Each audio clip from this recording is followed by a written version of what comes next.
Hello and welcome to Simmons Fix My Flood. This is where we ask the experts, and when we get together, usually weekly, a couple of times each week, I sit down with my buddy, Scott Galden, who is the president and owner of Simmons Flooring and Recovery, Remodeling, helping everybody out as they're swimming through their living room here in the Dallas-Fort Worth area. Scott, how you doing today, buddy? Doing great, Chris. Thanks. How are you? I'm doing pretty good. The last time we talked, I think I froze. Not out of stage fright, but I had a technical meltdown, which is not uncommon. And you just picked it up like a pro and wrapped things up, I think. That's what I heard. I think the three people that saw the podcast were very impressed. So my mom was like, "What did he do to you?" And I said, trust me. Oh, man. Well, tonight we're going to be tackling another chapter in this process of dealing with the aftermath of these, they're disasters. They may not be on the scale, the magnitude. I mean, when you share the stories of what this past storm did to Texas, it blows my mind. And you were just telling me before we logged on that a lot of folks they're still going without a floor, and they're going with, walls that are ripped out and all that kind of stuff. And so they're working with their insurance agents. And so I think we've got a lot of good feedback, the information you've been providing on how to make that experience as pain-free as possible and get the most out of it. So tell us what we're going to talk about tonight. Well, a lot of people are at a frustration point at this point. They're having difficulty maybe getting the adjuster to respond. Things are really clogged up in the system right now. And I've talked with a lot of policyholders, and they're like, well, what can my insurance agent do to help this, right? They're just looking for a body that they know to be able to talk with. So I decided to invite one of my friends that's an insurance agent to join us and be able to answer those questions. What exactly can they do? What are some things that they might not be able to? So that the policyholder just understands the relationship a little bit better with the insurance agent. So I'd like to bring into the show Stephen Barber from Stephen Barber State Farm. And Stephen, welcome to the show. Thanks, guys. Thank you, Scott. I really appreciate that, man. You bet. And I've known Stephen for a couple of years.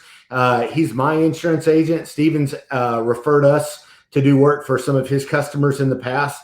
And I thought he would be a great person to maybe answer some of these questions. But before we get into that, Stephen, tell us a little bit about your biography, because I know that you've served in the military and things like that. Tell us just a little bit about yourself so everybody knows who you are. Sure, absolutely. So I am originally from the Flower Mound area here in Texas, North Texas. And then I went to college, came back from college, and the economy wasn't great, and it was something I wanted to do anyway. So I went ahead and enlisted in the Army. I was married at the time, and I'm still married to the same person, thankfully. And when I got out, so in the Army, I went into the 75th Ranger Regiment, earned my way into special operations, and was stationed in Savannah, Georgia.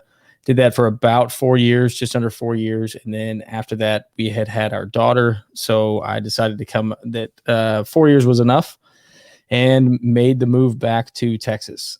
So we came back here, and now after, I don't know, maybe about 2 or 3 weeks of kind of looking around, doing couple different applications, I kind of worked my way into working for a State Farm agent in Arlington, Texas for about 2.5 years.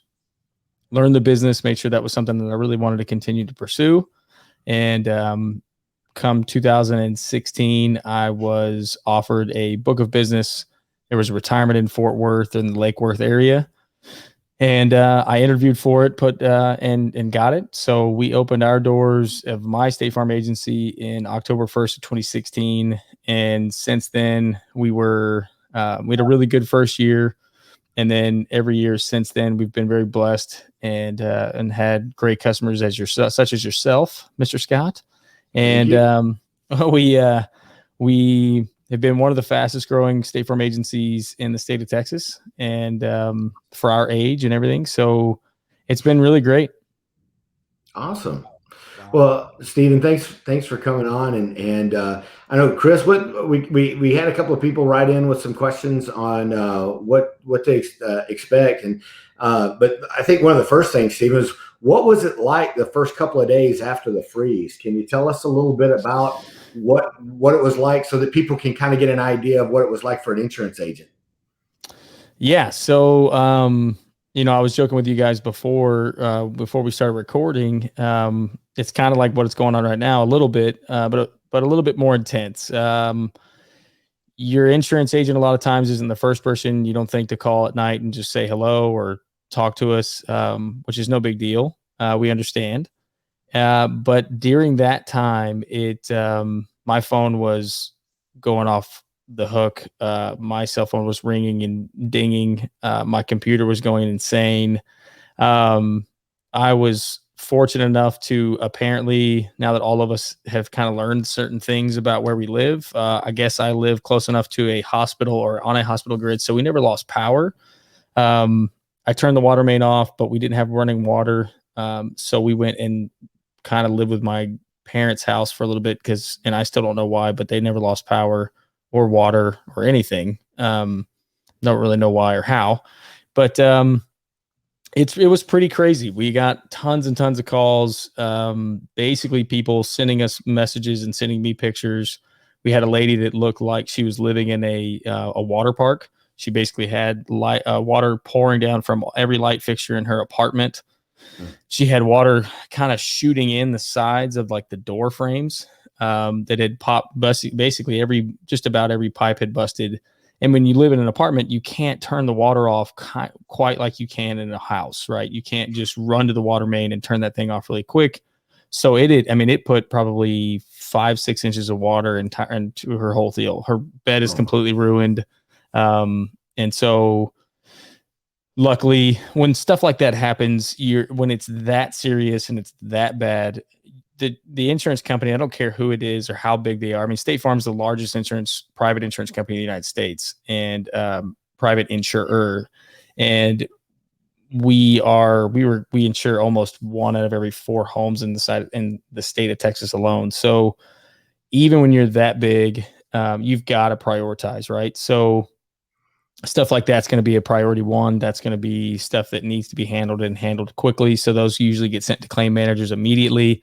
We file those, we send in pictures, and verify that it is a priority one, because in that situation, everybody feels like, well, I can't say everybody. We actually had some really good customers that basically called in and said, hey, look, I turned the water main off. I've had water damage, but it's not a priority. I know there are others that have it much worse off. So I just need to file a claim, but I understand it's going to take a minute. But then we had ladies like her with water coming in. She's got nowhere to sleep, nowhere to go. She can't turn the power off. She can't turn, and she's standing in 6 inches of water. So those get sent up, those get a check. We get them money as fast as possible, usually within the next day, and get them somewhere else to stay for the time being until we can handle it. Because really, there's not a ton we can do immediately. The storm wasn't even over. The cold wasn't over yet. This was probably I think it was like that Tuesday. So we still had like Wednesday and Thursday of below freezing. Wow.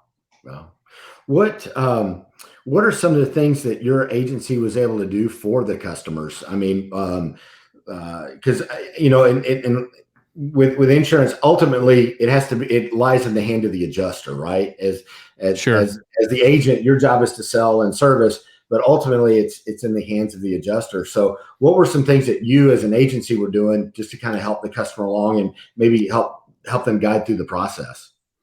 So, this isn't supposed to be like a plug for State Farm or my agency. I will say one of the major advantages of having State Farm and a State Farm agent is we are the only insurance agents in the country that are permitted by their company to write ADA checks. So I actually, especially in events like this, I can write up to a $10,000 check. Without an adjuster, without anything, I can show up to your house and get it approved within that day.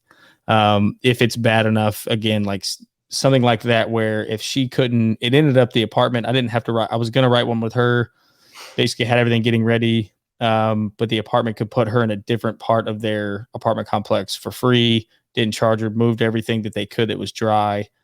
So they actually stepped up and did a really good job. But essentially, if that had happened, she didn't have anywhere else to go. She had to go to a hotel. If she doesn't have the cash to do that, she's got to go buy food. She's got to do all this stuff for the next 2-3 days. Obviously, it's going to take a little bit of time. your State Farm agent is actually able, in big events like that, not just everything, but major catastrophic events, we are allowed and do write those checks. Okay. If now, other than that, if you don't have State Farm, or let's say it's not something that's, if it's like her, we basically we'll file the claim as fast as we can, get that part, just the administration part out of the way. And then the rest of it is just to check on you, make sure everything's okay. Do you have somewhere to go? Are you safe? Are you, can you sleep in another room? We just have to set those expectations where, someone like that, where their bed is completely soaked and they have 6 inches of water, that's a different situation than you have someone that has a 4-bedroom house and their kids are moved out and they can just go sleep in a different bedroom. It's not ideal, but it's not catastrophic, right? So some of that is just trying to keep everybody calm, file the claim, help them understand that everything we can do, we've done, and then they need to. It's just going to take a little bit of patience, and then make sure they're okay, and let them know what their options are. You've got you've got loss of use if you can't live in the house, you don't have your kitchen, you don't have running water, you don't have power. Most of the time, most insurance companies, you have loss of use. We can try to get that stuff going so that you can go move forward. The biggest thing, and stop me if I continue to ramble. So the biggest thing another thing we have to try to set expectations is help everyone understand that you do have a deductible, and it's going to be subject to the deductible. Even your loss of use stuff, it's going to add up. So if you've only got, like I said, if I had a couple of people that had maybe 1 or 2 busted pipes, they caught it pretty quick. They turned their water main off. They were able to live in a different part of their house. It wasn't that bad. That is not someone that I'm going to advise, like, hey, just go keep your receipts and go spend, a couple grand on hotel rooms over the next couple nights and food and everything else. And don't worry about it. We'll take care of it. That's just not the case. It's not quite how that works. If you end up having, I had some people that had $20,000, $30,000, $40,000 in damage, but I also had some people that had maybe $800 in damage. Mm-hmm. You really don't want to be the person that spends $2,000 and you're the guy who had $500 in damage, because then there's no claim. You're not going to meet your deductible, and then you're pissed. And that's just not fun for anybody. Yeah. What were maybe some of the biggest misunderstandings customers had in those early days? Was the deductible the big thing, or was there any other issues that they were didn't really understand in those first couple of days that you ran into? So some of it was, one thing that I think a lot of people didn't understand was that you still have a responsibility to prevent further loss. So we had some people that left their house because they lost power, or they left their house because their water froze, their pipes froze. They didn't turn their water main off. They didn't check anything. They just left. And then they came back a week later because they stayed at a friend's house, or they stayed with family. They came back, and those ended up being some of our largest claims. And State Farms does a good job. They're gonna pay, but we did have some that ended up getting really close to almost negligence, because they knew they had damage. They knew that there were some water problems, and they just left the house. They didn't do anything to prevent further damage. And I think a lot of people misunderstand that can be, if you're not careful, that can be seen as insurance fraud, that know it's going to happen. And you're like, well, I'm not quite it hadn't hit the kitchen yet. I want to remodel my kitchen. So just wait about another, day or two, and I'll come back and look at it. If that truly is the feeling, or that's, you lead that on, or that happens, that's insurance fraud. State, any insurance company's they're just not going to pay for that. So I think that was a big misunderstanding we had, was, even in that kind of time, you have got to do everything you can to prevent further loss. Right. So let's ask the question. One question I have is, as an agent, what are some of the things that you can do to help a policyholder through this process? What are some of those, things that a policyholder can expect from their agent, and not just State Farm, but just in general? What can they expect their agent to do? So you need, you should expect, and you can expect, you should expect a lot of communication. You should understand where it's at. And then expectation management. I can't control, neither can any other insurance agency control the backlog of equipment, the backlog of materials for restoration companies, remodeling companies,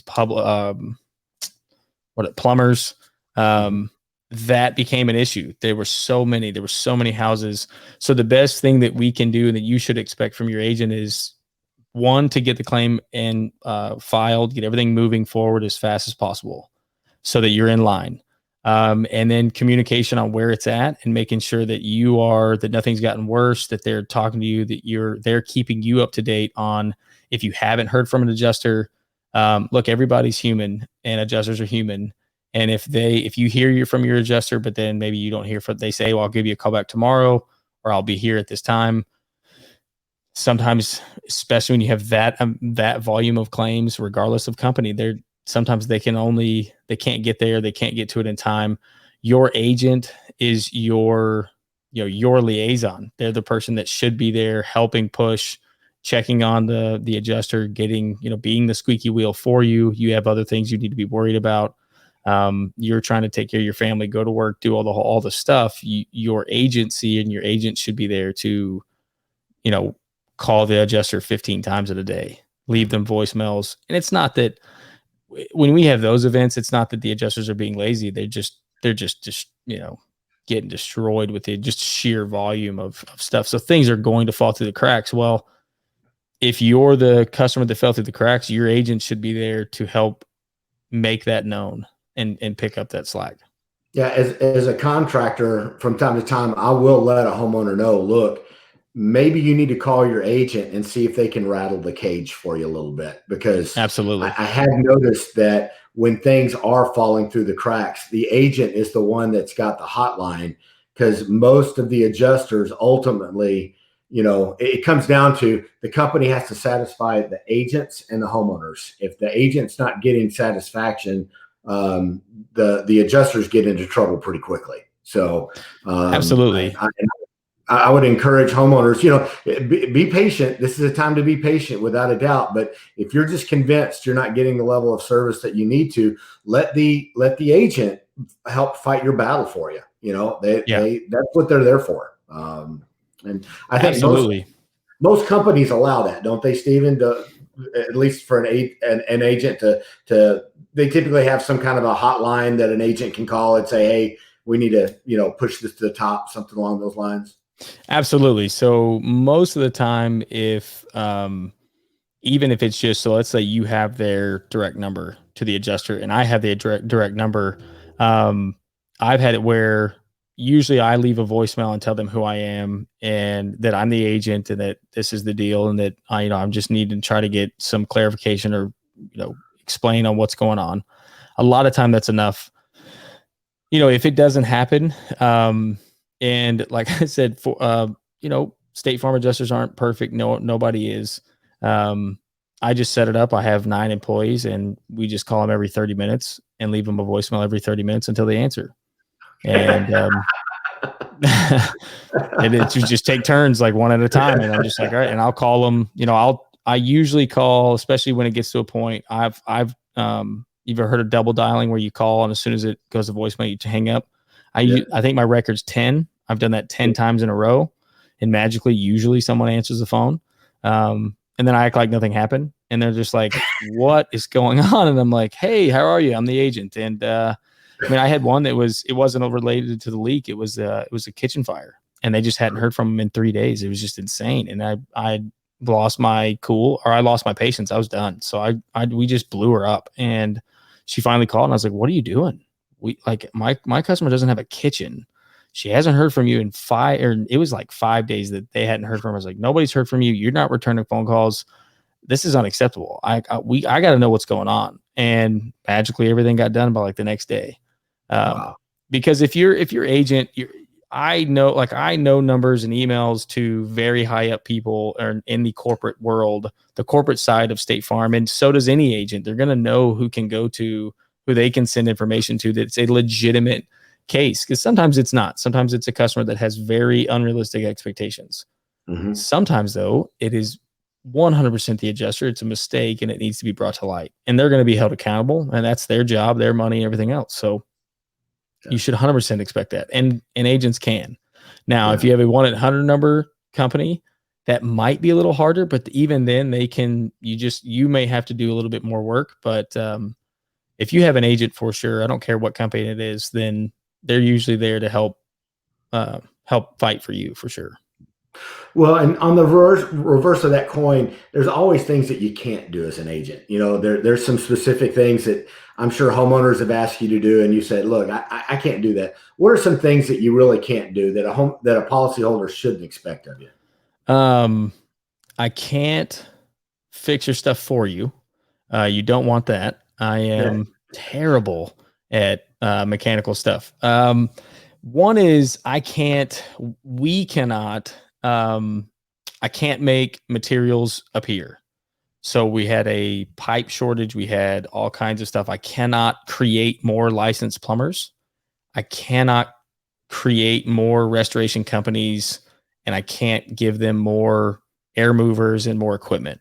So when something like this happens that's that big, we literally, every restoration company that I have ever referred, the ones that I trust and know, even some that I didn't know, I mean, reaching out to anybody, I mean, literally everyone was pushed to the max. There was no more equipment to be moved. There was no more equipment. I can't jump a customer up the line. And I can't help that when we got into this situation, that the 5 different restoration companies that they called and I call don't have equipment. There's just nothing there. And I think there was some frustration there. And I get that it's very frustrating, but I can't call. State Farm doesn't have they are not a restoration company. I'm not a restoration company. Now I showed up, I cleaned out people's houses. I moved stuff. I tried to help whatever I can. We had some people that were, some people that lived in senior living facilities and were elderly and living by themselves.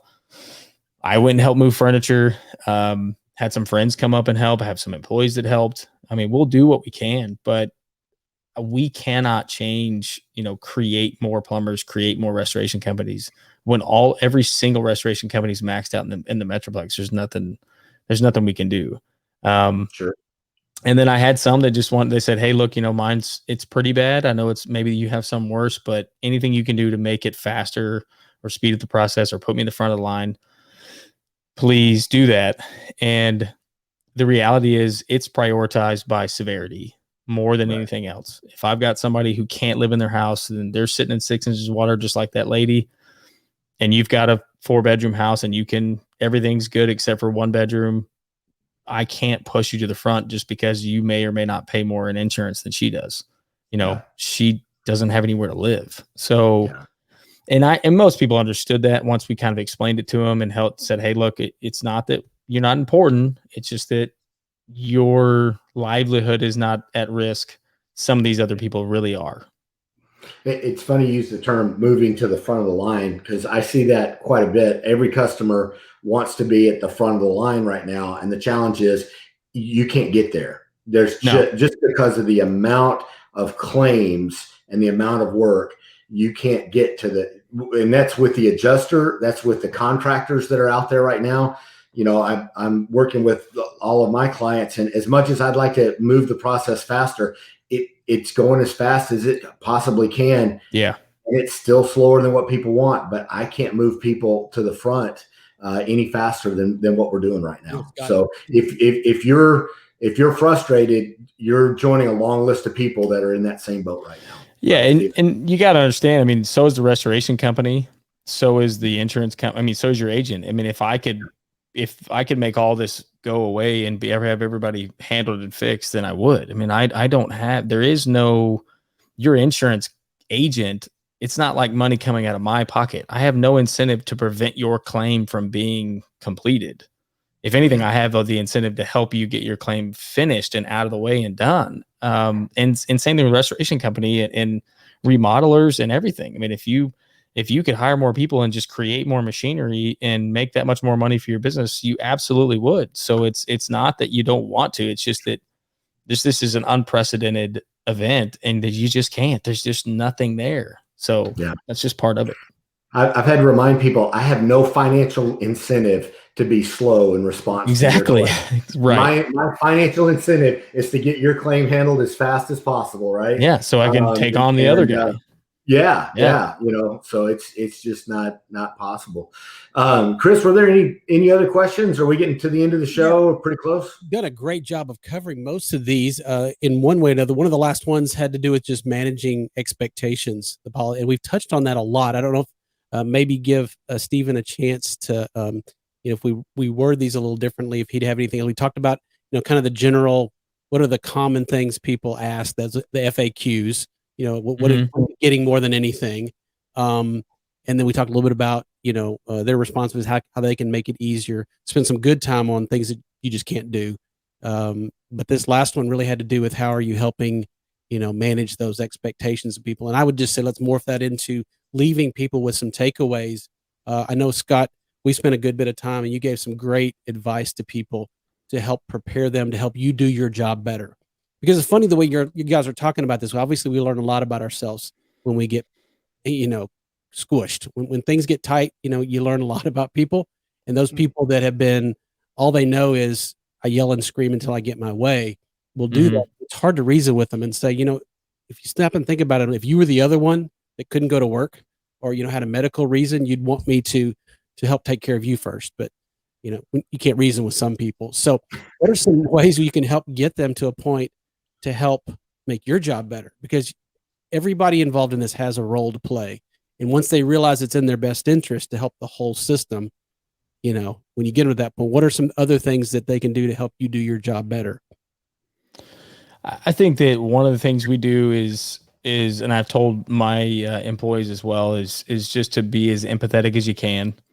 Understand that the situation is extremely stressful for everybody, regardless of the severity of each claim or severity of each damage or loss. And so then we try to do the same thing. Once we let the customer vent and talk and complain and get everything off their chest they can, then we help them understand calmly that, we just tell them, we can't give them names, but we can tell them, look, we're working with someone right now that has 2 children under 4, and they don't have a kitchen, and they have exposed wires everywhere, and they have a collapsed roof or collapsed ceiling. I understand your 1 bedroom is messed up right now, but in the grand scheme of things, there's just a lot more other people that are way worse off right now. And it's still important. You're still going to get to it.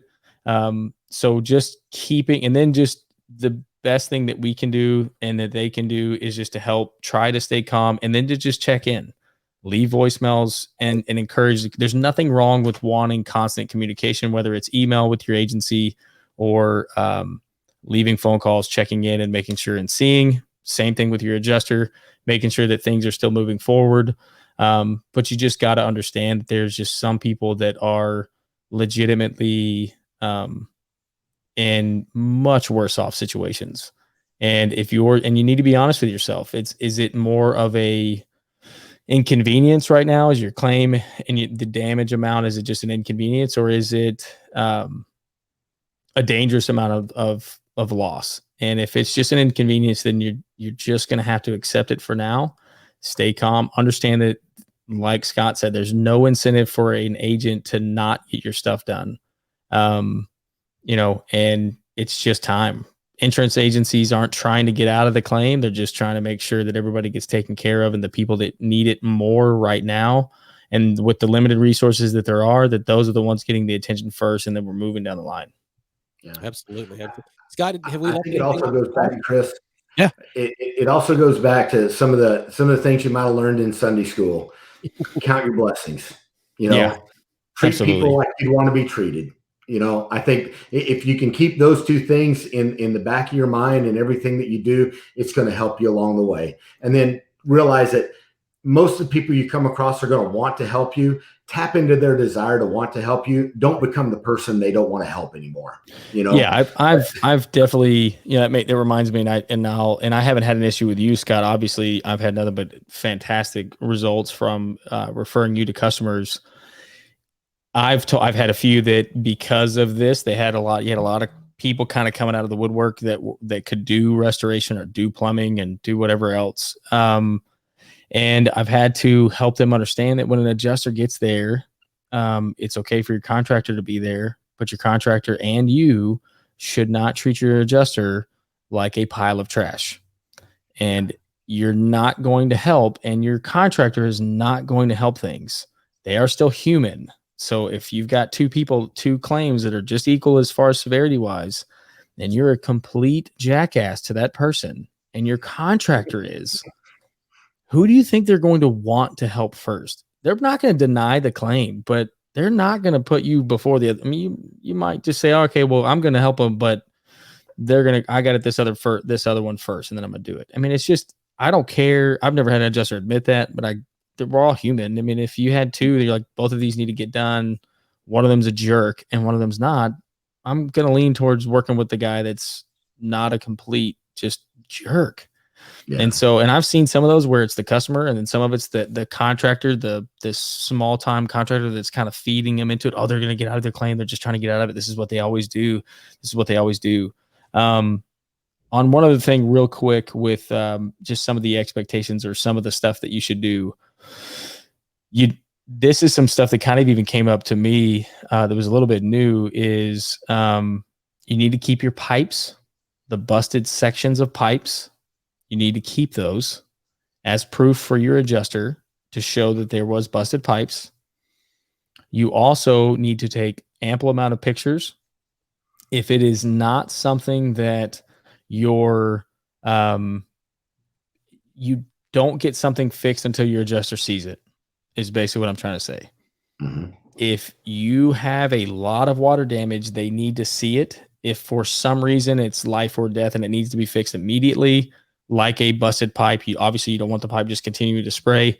Get it fixed, but then keep the broken pipe.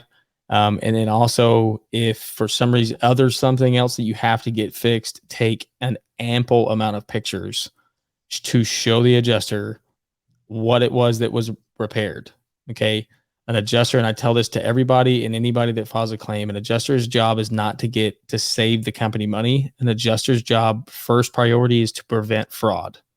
So if you come in and you say, yeah, my whole wall was gone and then my floors were gone and all this stuff was there, and they get there and there is literally no proof whatsoever that any of that was damaged, that is very hard for an adjuster to justify paying for. Just a receipt. I mean, because there is fraud, believe it or not, there are people they're going to type out fake receipts. They're going to do stuff. They use events like this to try and make money off of it, which is illegal. And right. That's just the way it is. So they've got to account for those too. So do not fix your entire floors and house without the adjuster seeing it. And then the pipes and stuff that obviously you're going to want to do, keep those. Yep. I'll always like to say is a photo is the cheapest insurance you'll ever buy, right? Absolutely. Confirm things. One thing that I wanted to say is kind of the outsider in the group. And I think what he just said, I'm so glad he thought of that to mention it. And that is that perception, this adversarial relationship. I'm sure you walk into situations and people feel like they're almost going to court, and they may or may not have prepared their case, and you're there to screw them out of something. And what I'm hearing from you say is that's nothing could be farther from the truth. If we could understand it's about fraud, and you're, for crying out loud, you're supposed to be the advocate, but there's, whether it was because it was bad insurance agencies or television or whatever, the perception is you're going to screw me out of this, and you're the enemy. And so that was huge to hear that. Yeah. Well, and there's definitely companies that have earned it. There's companies in the past that no longer exist that definitely helped facilitate that terrible, the bad stereotypes. But that is the biggest thing. I don't care what claim it is, whether it's the home claim, car claim, whatever. Your adjuster's first priority is, I get people all the time that say, well, and even people now have asked me before, does this claim and did all those frozen pipes and everything, all that money, did that come from does your business have to pay for that? And thank the Lord, my business, my agency does not have to pay for that. The company, the entire giant company of State Farm, the multi-billion-dollar company, they're the ones who pay for those claims. I do not pay for those claims. So I don't have an incentive to try to save money there. Your adjuster does not get paid more for being more frugal with the company's money. They get audited and they get interviewed and looked at for fraudulent cases and preventing fraud. And I mean, think about the links that people go to, like for identity theft and other things, and the amount of technology and stuff that goes into that. That amount of stuff does also go towards insurance fraud claims. And when you've got a potential of making tens of thousands of dollars by faking claims and doing different things, that's a big problem. So that's their first priority. Once that's out of the way, then it's okay, great. Now we just need to figure out exactly how much we need to pay. Yeah. Makes total sense. Total sense. Well, man, Stephen, thank you so much for taking time. I know this is a nuts day. You're probably going to get off No problem. phone all night. How can people get a hold of you if they want to know more about getting insurance or getting your help professionally? I am on my cell phone number is 972-841-4630. And then also my office number, I'm in Fort Worth. We can do insurance all over Texas. And soon in June, we will be able to do insurance in New Mexico and Oklahoma. The office number is 817-238-2265. We'd be happy to help and see if we can help you guys out. If they Google, Stephen Barber, Barber, State Farm Insurance. Awesome. They Google that, they'll be able to find us. You're not going to find anything really weird or crazy pictures or anything. Pretty safe. See, if you Google Scott, it's kind of hit or miss. Just spell my name correctly, and I think you'll be fine. He's not going to talk anymore about that. There's a lot of Stephen Barbers in this world, so we won't go there.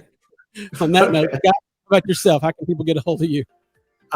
Simmons Floorcovering or Simmons Total Renovation. Our number is 940-566-6169. Just look us up on the internet. You'll get a chance to read our reviews. We think you'll like to do business with us if you get a chance. So Stephen, appreciate everybody listening to us tonight. The last time I asked him, how can people get a hold of me? He said, I'm trying to make it to where they can't get a hold of me. I love his honesty. All right. Thank you again, guys, for being with us. And thank you for joining us. Check back on the YouTube channel. Check on Facebook. There's lots of videos like this to help make your experience as good as it can be. Thank you so much, and God bless.